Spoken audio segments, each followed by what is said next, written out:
এর মধ্যে যদি থাকে, কেউ যদি এটাকে অর্জন করতে পারে, ফালা আলাইকা মা ফাতাকা মিনাদ দুনিয়া, দুনিয়ার অন্য কিছু না পাক, রাসূল বলছেন ফালা আলাইক, ওই ব্যক্তির কোনো সমস্যা নাই, কারণ সে তার জীবনের মূল এবং আসল সবচাইতে দামি চারটা বিষয় অর্জন করতে পেরেছে।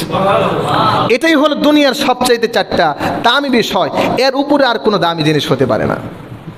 এটা যদি অর্জন করো তো বাকি সব না পেলেও কোনো সমস্যা নাই, আর এটা যদি অর্জন করতে না পারো, বাকি সব পেয়েছো তারপরেও তুমি কেমন জানি কিছুই পাওনি। রাসূল বলছেন এই চারটা বৈশিষ্ট্যের একটা হলো হিফজু আমানাতিন, আমানতের হেফাজত করা। এক নাম্বার কি? চারটা জিনিস কেউ যদি অর্জন করতে পারে, কেমন জানে সে গোটা দুনিয়া অর্জন করেছে। হিফজু আমানাতিন, আমানতের হেফাজত করা, যথাযথভাবে দায়িত্ব পালন করা, এটা হলো মুসলিমের গুরুত্বপূর্ণ একটা গুণাবলী। দুই নাম্বার আমি সংক্ষেপে বলি, ওয়াসিদকু হাদিস, সত্য কথা বলা। সত্য কথা বলা একজন মুমিনের গুরুত্বপূর্ণ উত্তম আচরণগুলোর মধ্যে একটি আচরণ হলো সত্য কথা বলা। তিন নাম্বার বিষয় রাসূল বলছেন ওয়া হুসনু খলিকা, সুন্দর চরিত্র।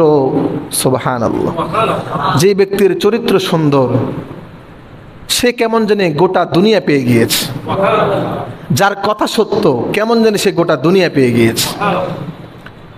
তারপরে রাসূল বলছেন সবচেয়ে চারটার মধ্যে গুরুত্বপূর্ণ ইফফাতুন ফি তুহুরিন, হালাল খাদ্য গ্রহণ করা। দেখেন এই চারটা এমন বিষয় কোটি টাকা দিয়েও আপনি এটা অর্জন করতে পারবেন। সমাজের কোটিপতি, সমাজের সবচাইতে শক্তিশালী ব্যক্তি, প্রভাবশালী ব্যক্তি, ক্ষমতার ব্যক্তি, ওই ব্যক্তির মধ্যেও কিন্তু এই চারটা বিষয় পাওয়া যায় না। আমানতের খেয়ানত করে, আছে না নাই বলেন? ক্ষমতা আছে কিন্তু সে ক্ষমতা যথাযথভাবে সে দায়িত্ব পালন করে না। সিদকু হাদিস, কথাই কথাই মিথ্যা কথা বলে। সে জানে সত্য কথা বললে আমার ক্ষমতা আমার হাতছাড়া হয়ে যাবে, আমার শক্তি খর্ব হয়ে যাবে, আমার অর্থ সম্পদ আস্তে আস্তে কমে যাবে। এই স্বার্থের কারণে, দুনিয়া লোভী হওয়ার কারণে, ক্ষমতা লোভী হওয়ার কারণে সে সত্য কথা বলতে ভয় পায়। রাসূল বলছেন তোমার কোটি টাকা আছে, সত্য কথা বলতে পারো না, কোনো লাভ নাই, কোনো লাভ নাই।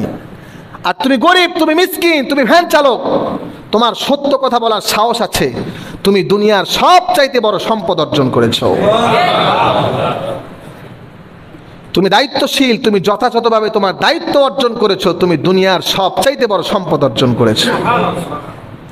এই যে ইবাদতের কথা বলছি, ঘুরিয়ে ফিরিয়ে আমি বারবার আল্লাহর ইবাদতের কথা বলছি, এটাই হলো আমাদের জীবনের মূল লক্ষ্য ভাই, আল্লাহর ইবাদত করা, আল্লাহর গোলামি করা। আমরা